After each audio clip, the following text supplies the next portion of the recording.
A leader in UNT Athletics, one of the most familiar voices in Mean Green history, the voice of the Mean Green, in fact, a cornerstone of Denton's business and nonprofit community. Today on If You Didn't Know, we're sitting down with Hank Dickenson.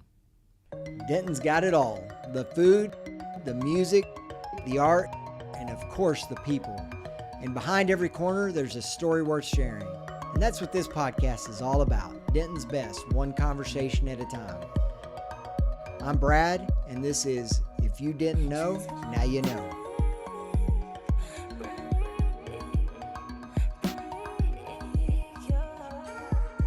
Welcome to today's episode of If You Didn't Know. Very excited to have Hank Dickenson here in studio with me, just off the square of downtown Denton here. Hank, welcome to the studio. Thanks. This is quite the setup. I'm very impressed and looking forward to this. Well, I appreciate it. Anything I can do to impress Hank, I'm going to try and do. Well, so excited to talk to you. You've got your career spans a lot of different fields and certainly got some interesting stories in your bag that I'm sure we can get into today. So why don't we jump in first? You're not originally a Denton native, but you got here. You've been here a long time. So where'd you grow up? Well, actually, I've been here now more than half my life. So, I grew up in the Midwest, grew up in Overland Park, Kansas, which is, when I say Kansas, you think, Wizard of Oz. It was the suburbs of Kansas City. So not a rural Kansan, although I got a lot of friends that were out in that part of the state. But grew up in Kansas City. Dad worked in the livestock business, and so his job was in downtown Kansas City. And stayed there until I got out of college and bounced around a little bit on the East Coast, and then very fortunate to end up back in this part of the world. And, like I said, Dad was in the livestock business. He told me from a little kid on, he said, the best state is Texas. You can get your way to Texas, man. That's what you need to do. So I followed that advice once I got an opportunity. Make some money in the cattle business. Yeah. But you didn't really go into the cattle business. No. So you're obviously, most people probably know you either for, well, I don't know, I'd say one of maybe three things. The work you do with UNT Athletics, and that's a lot of different things, including on the radio. Of course, your work in the chamber that we'll talk a little bit about, and you do a lot of work in the nonprofit community. So I think a lot of our audience and Denton folks know you from one way or another, from probably one of those three ways, and there's probably others. But when did you get into athletics, and how'd your career kind of go that way? Well, I attended University of Kansas undergrad and got involved in sports broadcasting at the campus radio station. Mm-hmm. Always loved radio. TV certainly was an interest, but radio really was the passion growing up.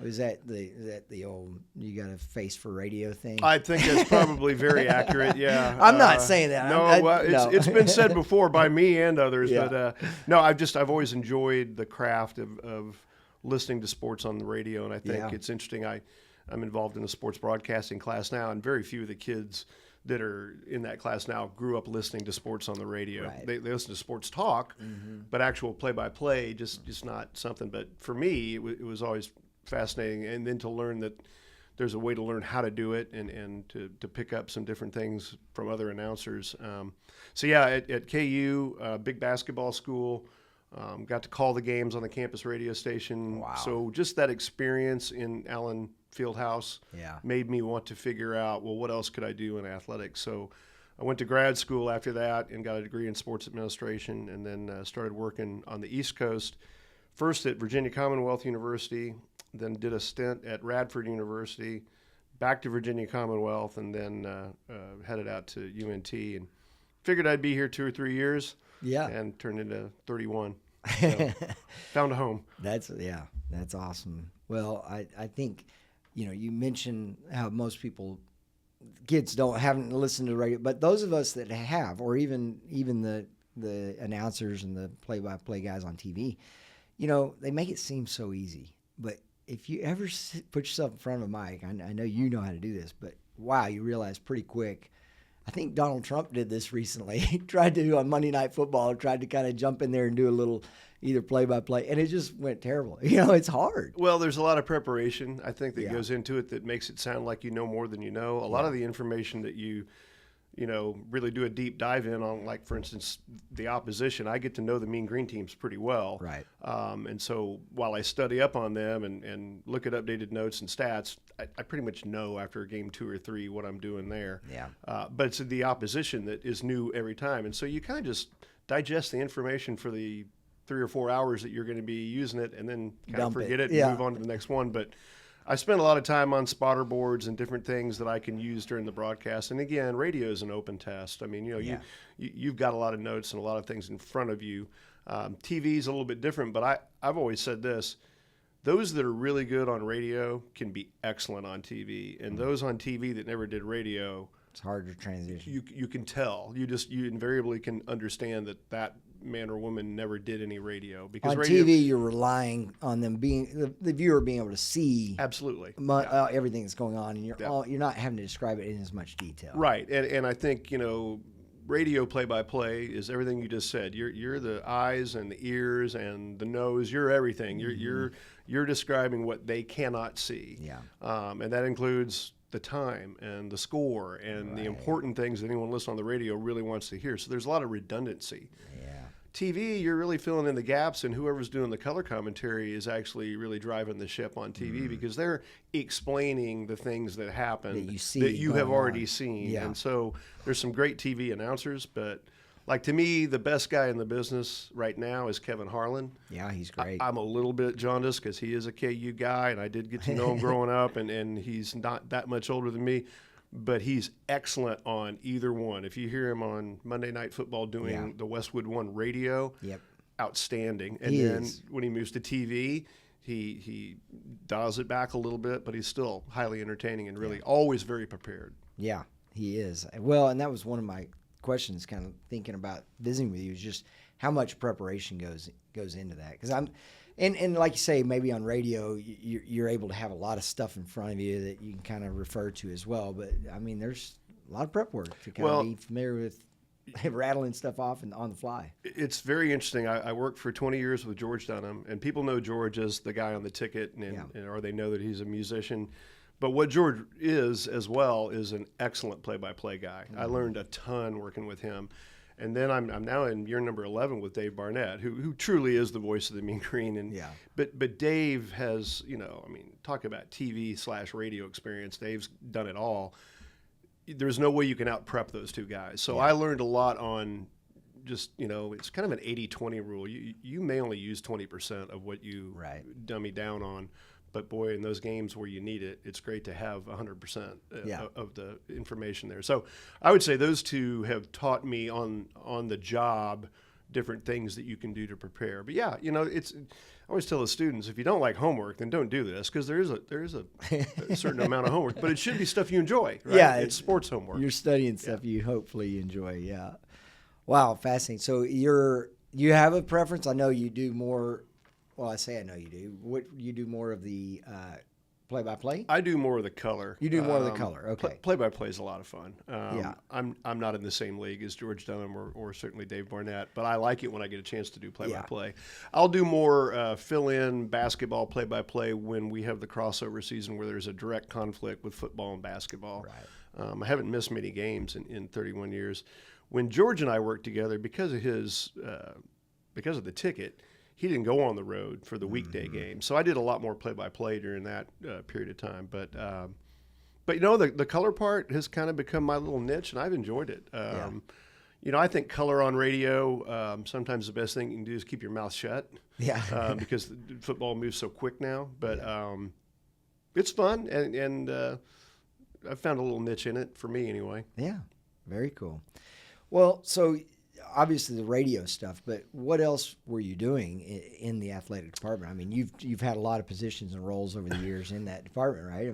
I think athletics is a lot like banking. There's really only one job that matters, and that's athletic director or president, right? And so there's a lot of VPs and associate VPs and assistant VPs, and in athletics there's a lot of weird titles. I knew it was time to retire from administration when my title became senior executive associate something or other. I was like, well, that just sounds really old. But, for about 15 years, I was the deputy athletic director working for Rick Villarreal, which, you can say that's the number 2 guy. Yeah. It is in some cases. In other cases, it's not. But I've always been on the external side of the business. Okay. Bringing in money, working on the PR side, promotions, marketing, and I enjoyed that. So a lot of what I did primarily for the department in the time I was there at UNT, which was 27 years when it was all said and done, was corporate fundraising, getting businesses involved, and not to fast track too much, but people ask, well, why did you segue over to the chamber? Hadn't been for the Chamber of Commerce in Denton, I would have had zero success. That's how I met the business community. That's how I made great friends in the business community, and that's how I got a lot of people involved. Now that's done by a company called Learfield, and the general manager is a good friend of mine and my boss when I do Learfield games, Joe Dominguez. They came in and bought the marketing assets that we had put together. So I'm still involved, in it, and Joe's been great to collaborate with, and if he ever thinks I can help him, I'm always happy to. He doesn't need a lot of help. He's very good at what he does. But that's kind of what my focus really was. Now, administratively, invariably in athletic departments, the AD can't be the conduit for every sport. So a lot of times you have different sport assignments. So for years, I'd be a primary contact with football, men's basketball, worked with softball for a couple of years, worked with track and field. Yeah. And that's where you're getting a little bit more of an understanding of the budget, the recruiting process, which is totally different now. Totally different now. Yeah. I retired at the end of 20. And college athletics has changed incredibly in terms of the NIL and all that. For me, I got out at the right time for me. Yeah. And I don't. I think there's a lot of people that coaches, and you see like that. They don't want to make this change, but it's gone. Yeah, it's you have to. You pivot. got to. Yeah, I think Jerry Mosley and his staff, they have their hands full with a whole lot of different circumstances than Rick and I ever dealt with. So I think it was just this week, maybe yesterday, that University of Utah announced that they've partnered with a private equity group to basically, and I've kind of been telling some of my buddies, I see it going. I mean, it looked pretty clear it was going to me. This, hiring general managers now. Obviously you're paying the players and you're managing salaries. You're writing contracts, and it's a very different game, and so. To now think that, hey, we need some money to support this and bolster this. I mean, private equity steps in, So I don't know how Utah structured it exactly, but I would think it's some sort of, like, they don't own it. They just have maybe the rights to it, kind of like the marketing rights that Learfield has. They have the rights to all of this for a period of time. And I guess the thing that is quizzical to me is, in all the years I worked in athletics, while I was never on the compliance side, I would work with the compliance officers. And that book, that NCAA manual, just kept getting thicker and thicker. And you did have to know the changes from year to year. Some of the rules were ludicrous back in the day. Like in the rain, you weren't allowed to pick up a student athlete and give them a ride because that was considered an added benefit. Just things like that. So this book kept getting thicker and thicker. And then all of a sudden one day it was like, yeah, don't worry about it. It's like, what happened, NCAA? Where did we drop our focus on amateurism and having some parameters? And now, I think they're trying to get some bumpers out there, but all the toothpaste is out. They let it all out. That's right. Let it all out of the tube. You're right. I mean, they go from you can't give a guy $1 to there's no rules. And how do you get that back under control? It's going to be tough. It's going to be tough, and the University of North Texas has come a long way. This was a great year for the overall brand. Athletics did a wonderful job. Everybody in that department to get a sellout and do all the things. But there's still a chasm between North Texas and Texas, or North Texas and Texas A&M, or Texas Tech, and the chasm is money. Yeah. And so that's a tough thing because you can work your tail off, and I guarantee you those people over there are. Yeah. But when the chasm is as big as it is, it's hard. Yeah. Well, we're obviously losing Coach Morris. I don't think it's just money. I mean, money certainly comes into play, but there's, moving into a more prestigious conference. But all of that, I see UNT and the run that they made this year, and gosh, so wish they had won that game and been in the playoffs. But, it's kind of like, it could be. I'm not saying it's going to be, that it could be kind of like Gonzaga, for example, in basketball when they start. I mean, this is a tiny school out in the middle of nowhere with nothing going on, and they're a basketball powerhouse. Well, they weren't always that. And it just takes a little bit of progress step by step to kind of start inching into where you're in the conversation. And so it's obviously disappointing that we missed that playoff. That could have given us that one more leg up. I like the Gonzaga analogy because that really started in the 70s, and you talk about Coach Few, but it was a different coach that got it started. Yeah. We just played him a couple weeks ago. It takes someone to get a team to a level they haven't been. Right. But then it takes a lot of people to keep it now at this new plateau and to keep building. Gonzaga in basketball did that. When I was growing up, Tulsa was that way in basketball. Right. A lot of great coaches came through Tulsa. So people are upset about Coach Morris leaving, and I'm one of them. He was great. I tell you, he was the right man for the right time. Yeah. He's stubborn, and he's forceful, and he's going to get what he gets out of kids, and I think he's a great guy for kids. Yeah. I think he's wonderful. But he put it at a place where now, Neil Brown comes in and he has won. I mean, he kicked our butts in a bowl game a few years ago. So he now inherits it'll be a different team. It'll be a lot of different guys, but it's at a different plateau. And so now he's going to be charged a little higher expectations. Yeah. But in a league where I think 4 coaches went to Power 4 schools, good league and a lot of competition, good football. Right. And so, same thing. Grant McCaslin, Ross Hodge, they got the basketball to a place it hadn't been in a long time. Right. Got to go back to Bill Blakely. Certainly Johnny Jones had some great years, but we were in the Sun Belt. So, I mean, I think being in the American gives you that much more visibility. But yeah, you're right. Those two guys have kind of built on each other. And that basketball program now I've got higher expectations for what it looks like year in and year out based on some of that success that they've had. So, yeah, it's going to take some time, definitely take some money. And maybe that's the piece we really need to be trying to solve. We need our Cody Campbell to ride into town here. That's what it takes. Is there a Cody Campbell in Denton that we can call on? Well, I know we've got some. We'll There's been a lot of people called on over the years. You never know. I mean, it could be a new, younger alum that really has gotten turned on to what's happening and has the kind of capacity to get involved. Yeah. And there have been some great people that have given for a long time at North Texas. None better than Dan and Lenora Smith. They've been benefactors the whole time I've been here. But, to find people that really can be that generous all the time, that's hard. Yeah. And you've got to find the right people. OSU lost theirs in T-Boone, right? And, But, I mean, you're right. You see, my alma mater at BYU, I mean, it's one of those young guys. I mean, he's in his 40s. But, he started a company, became a billionaire. And he's like, that's where I'm pouring in a good chunk of what I got. I say it's a good chunk. It's a good chunk comparative to the schools, what their normal budget is. And so, yeah, we need a couple of those guys that have hit it big or are going to hit it big to have the passion for it. It can happen. Yeah, absolutely. Yeah. Well, so great run this year. I mean, what do you, now we're really shifting to basketball. What do you see for the team this year? Really like Danielle Robinson. I spent a week with them. We had games at Loyola Chicago, one on a buzzer beater, Oregon State. Gave up a lead and lost in a really heartbreaking fashion, then played a really good St. Mary's team, really good St. Mary's team. Good. But the week with them, I've always said you don't get to know kids until you travel. Yeah. It's one thing to see them in the office when I was working in athletics, but you get to know people on the road. And very impressed with the roster, the kids, the quality of the kids, quality of the coaches. And a decent start. As we record this, we're 7-3. We had TCU at the intermission down at Fort Worth, and then Jamie Dixon's won over 500 games for a reason. He's pretty good. They got us in the second half, but I feel like people can't compare this team to the McCaslin Hodge teams, only because it's a different style and it's a different just different way of doing business. So it's going to take a little while for people to figure out what the strengths are, but.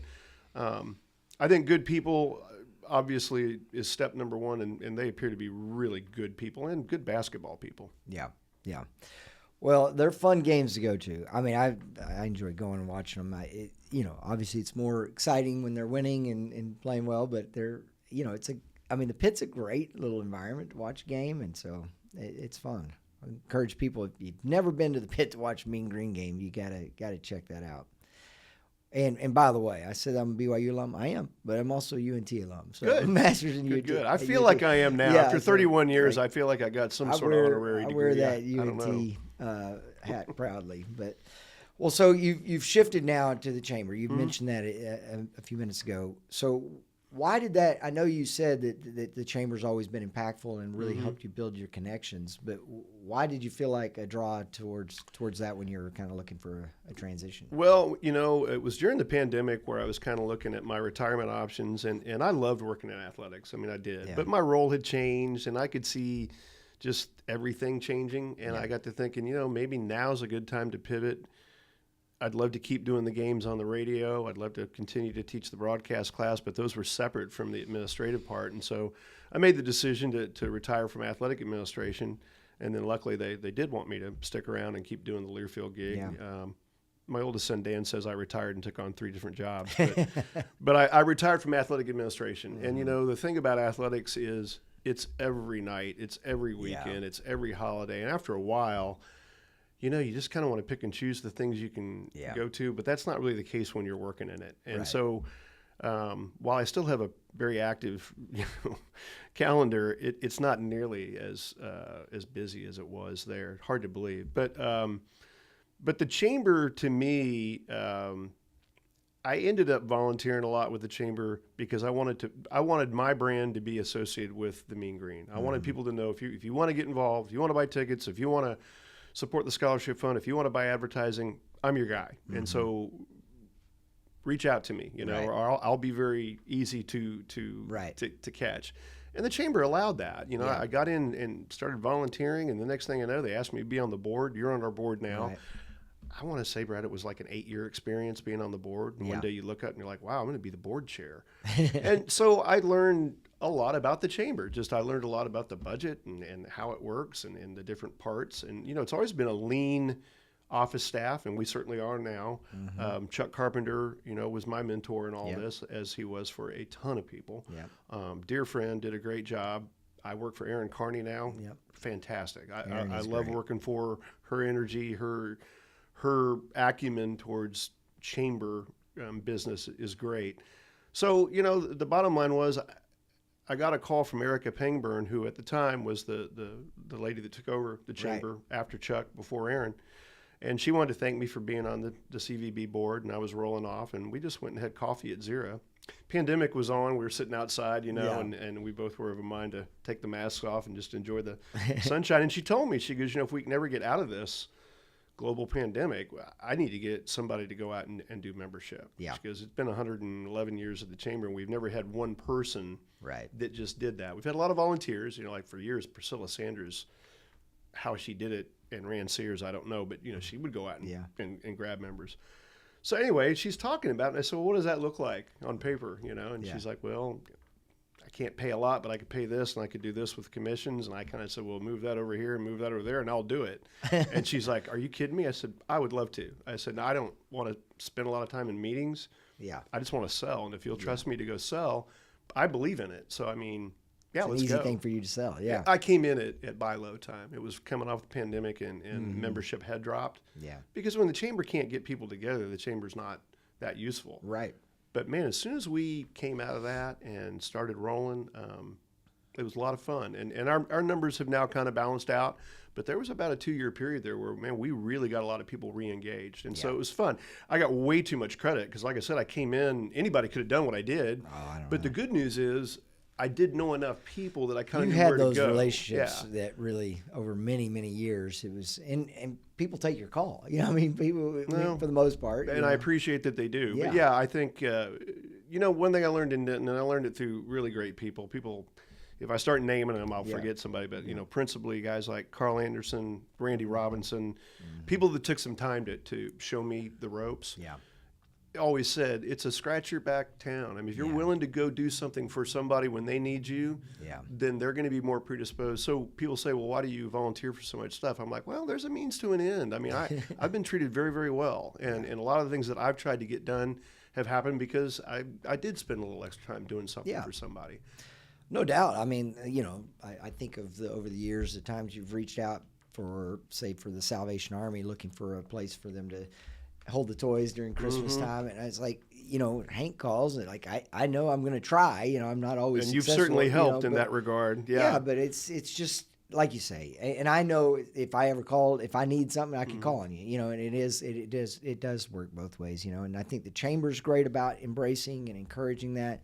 But like you say, this community is that way. Anybody that's listening is like, gosh, I wish I could get better connected or know some more people.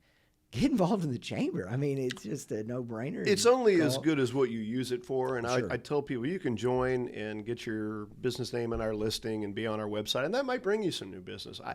I don't know that it will, but I do know if you start coming and start creating your own brand, whatever it is you do. Right. This is an easy town to get to know people in. Yeah. It's never changed. People are welcoming and they're curious about what you do. And, it takes work, but I think the number one thing about the Chamber of Commerce, at least in Denton, is you make a lot of friends. People say, well, it's just a big club. I'm like, it's a lot of little clubs. People will find their posse inside the chamber, and they'll make good friends. Yeah, very cool. Well, I want to give you an opportunity. Is there any crazy story from the athletic department, your days, or calling a game that just like really stands out to you that you're like, man, I'll never forget the night that such and such? I mean, there've been great games and great finishes and all that, but really it's the stories come from the road. Travel has been nuts at North Texas. I've done a lot of bus trips. I've driven a lot of places on my own. I've countless plane flights, and most of the stories are really about how we got from point A to point B. One of the great trips ever, we went to Army. Yeah. And this is in the 90s before North Texas football had really turned any kind of corner. We had stepped up to Division I, but we were still playing a lot of money games. Mm-hmm. And very excited to go to Army, and play the Black Knights of the Hudson and go to their campus. And when we got there, this is back when the teams used to routinely arrive on a Friday and do a walkthrough of the stadium. Hardly anyone does that anymore. Back then, we would always go and get the whole team out, and they would just literally throw the ball around a little bit, just see their surroundings for the next day before we check in the hotel. So we get out there, and it's frozen. It is ice, and it is snow, and we climb up to the press box, and I'm working with George Dunham at the time, and they've since redone the press box, but it was like the press box at Fouts. It was awful, and the windows were frozen. You couldn't see out of them, and we're like, well, tomorrow this is going to be mitigated, right? And the guy's like, yeah, I mean, once the heat gets on, it'll get a little bit better. And he said, by the way, you guys are back up there, up the stairs. So we were like way away from the window that you couldn't see out of. And we're like, is there any other option? And they're like, well, I mean, there's a covered area, open air on the roof. And we're like, can we get our phone line and our power up there? And so we'll do it. So, because that was the only way we were going to see the field. Yeah, you couldn't see it otherwise. So anyway, we go up there and do it. Frozen. I mean, it was so cold. When that game was over, George and I had to go to the airport, return the rental vehicles, and then fly to Chicago, drive from Chicago to Iowa City to play Iowa in basketball the next day. Gosh. And there was a blizzard. Oh, my gosh. And so just that whole trip to me kind of embodies what doing the radio. Sometimes, you don't complain about it when you're on the air, but people have no idea the stuff you put up with to get from A to B. And that one's still one of the craziest trips ever. Yeah. Planes, trains, and automobiles. We've had a lot of planes, trains, and automobiles. I think that the coolest thing I was involved in was the building of what is now DATCU Stadium. Yeah, that's amazing. And, people talk a lot about, the things Rick got done in his time here, and a lot did get done, a lot. But the biggest thing Rick was able to do is to convince a campus that really didn't understand why we needed a new football stadium, that we needed a new football stadium. Because if that student vote doesn't pass, there's no traction, and it doesn't happen. That is amazing. So that whole process, and to watch it come out of the ground in 18 months, and to know we had a part in that'll always be the big it's amazing for UNT to have that facility, but it's great for the community. Absolutely. I mean, that's just a beacon right there, that the 35E and W exchange, and it looks so cool, the wings up there. I mean, it's a really cool design, and I think it's just it was a game changer for the way you kind of see Denton when you come through on the highway there. Yeah, and to give you an example, and then we're in the holiday season, a lot going on, but a day ago, I was there for the press conference for Neil Brown, the new football coach. Yep. Probably 250 people there in the Hub Club. Yep. That night, I went back and emceed the UNT Police Christmas banquet. About 200 of the best people on campus, the UNT Police, awesome folks. Turn around the next day, we got a chamber luncheon. That's it's full, and that's all in that same place. Yep. You know, and then tomorrow night, the North Texas Fair and Rodeo will have their annual holiday Yeah. party there. So it has become absolutely what we said. This will be a place where the community gathers, and you know, whether it was the old fireworks shows or different concerts that they're trying to bring in now, it's awesome. And I'm glad that a local bank was able to put their name on it. Yeah. DATCU Stadium. Very cool. All right. Well, so a couple of things to finish up here. Any favorite restaurants? You mentioned Zero Coffee, but is there maybe a coffee shop or a restaurant you love to frequent? Or, you know, and when it comes to coffee shops, they're all good members of the chamber, and so I spend a lot of money on coffee for the chamber with those folks. I do like Zero's, by the way. I like everything that Freedom House does. And, it's awesome. But, you know, it's funny. We're always in a rut. My wife and I, when we first moved here, we thought the square was just fantastic, but it was so quiet back then. And we kept thinking, you know, what if this became really vibrant and it was just, you know, a lot of activity? And you look at what it is now, and that's exactly what it is. Vibrant, tons of activity. So I try to support the things on the square. Yeah. My favorite place to go, and if I have a lunch with someone that's never been to Denton, I take them to Roosters. I mean, I always see people I know there, and if I'm visiting with people, they're always shocked about how friendly everybody is. And I love Mike Wing, the guy that runs that place, and I just think that has a good vibe for Denton. But love Cartwright's. Man, I can go on and on. I'll get in trouble with people if I don't mention their place being in the chamber. I think the Greenhouse is a wonderful place to do a little bit of business during the day. Yeah. And Ken and his crew do a really good job. Greenhouse is a little underrated. I mean, it's just like, it's kind of, you don't think of it. It's not top of mind, at least for me, but every time I go there, it's like great food, great service. And then I eat a lot of barbecue. So between the coaches show at Rudy's and just the fact that Roy Metzler and I are good friends, and I love Metzler's barbecue. It's Body by Metzler's. So those are kind of my favorites. That tells you what I do. Yeah, no, we love to eat in this town, and there's some good places to do it. So, well, I want to give you an opportunity also to give a shout out to any of those you know, nonprofit or boards that you're kind of working with now. I mean, what are you really passionate about and want to give a shout out to right now that's doing good work in the community? I think Pat Smith has done an amazing job with Serve Denton, and I was asked, along with Michelle Barber, who's another one of those great mentors. I mean, how many people has she helped mentor over the years? But Michelle and I were co-chairs of the capital campaign to try to reduce the debt for the building of the whole campus of Serve Denton. And, you know, we were tasked with a large number to come up with, and then a pandemic. But through it all, you know, we got there, a lot of grant writing and a lot of asks. But I love what Serve Denton does. It's a one-stop shop for health and human services. You know, we've now got a place for people that are food insecure to go and get food. Tom Newell does a wonderful job, but he needed the space. He needed the square footage. You know, what you guys deal in every day. Right. Pat was able to give him that. You know, you look at Children's Advocacy Center. God forbid anybody has to go there for the services they provide. But if you are in that situation, where you know you have a daughter that's been violated sexually, they make everything available so that person and that family going through what they go through doesn't have to go through any more than they have to. It used to be you'd have to go to several basketball courts to get it done. It's all on one court now. And that's judges, and that's police, and that's forensic, and that's everything else. So it's amazing what they get done there. It is. And then you got health services in North Texas, people that just need basic health. Those are the three main tenets. And then there's always 15 to 20 smaller 501c3s under that roof. So what is Serve Denton doing? It's helping those people put their money where they need to, rather than having to spend exorbitant amounts of money for lease space.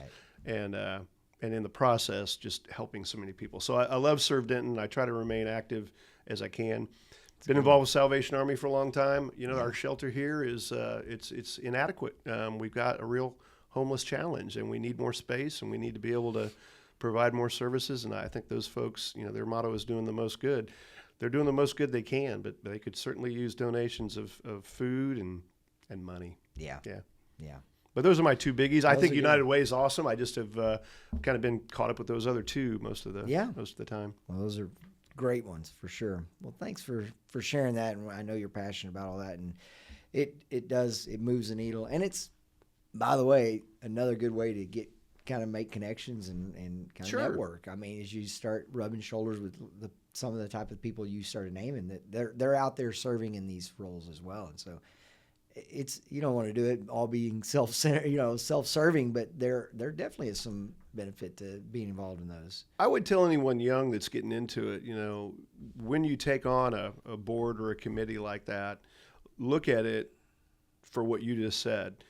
Do it for the right reasons. Do it because it's in your heart and something you're passionate about. But remember, you can move your own business needle because you will meet really good people through that. And the people that are generous with their time and their money, those are good people to meet. And so you really get a chance to meet some fascinating people who are willing to step up and help because they've become successful and they're happy to share. I like meeting those kind of people.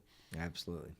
Well, you've got a hat. You've got your Landmark hat on. I got my Landmark hat on. I'm excited for Landmark. Yeah, Landmark is great. You get an opportunity as a guest to pick out one of these Norman Roscoe hats. So pick out your favorite one there. Well, okay. I got a lot that's red. I am a Chiefs fan. People get tired of me pointing that out. Yeah. 3 Super Bowls in 5 years. Don't worry about this year. We're fine.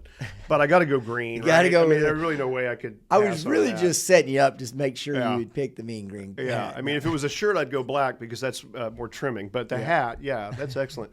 And Norman Roscoe's another great place. I love Eric Polito and everything he does behind the scenes as a wonderful musician and also a guy that prints hats and T-shirts. Good folks.